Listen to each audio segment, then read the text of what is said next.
සොට්ටි උපාලිගේ කාලේ එදිරිවාදී පාතාල කලියක් මෙහෙවපු චින්තක නලින් පෙරේරා පසු ජනප්‍රිය වුණේ චින්තක අමරසිංහ කියලා.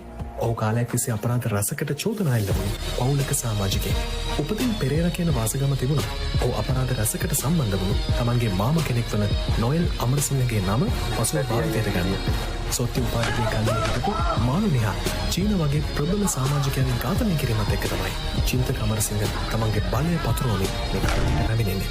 කොළඹ හිටපු පාතාල කන්ද රැසකටම චින්තක අමරසිංහ ප්‍රහාරයන් කරන්න කටයුතු කළා. ඒ නිසා බොහෝ කල්ලි ඔහු ඝාතනය කරන කල් බලන්න හිටියේ. 1996 කළුවජිත් මෙහෙයපු කල්ලියක් අවසානයේ ඔහුව තොටමැද ප්‍රදේශයේදී ඝාතනය කරනවා. බොහෝ පාතාල කල්ලිවලට සතුටුදායක ආරංචියක් වුණේ ඔහුගේ ඝාතනය ඔහු ඉහළින්ම සමරපු බවටත් එකල වාර්තා පළ වුණා.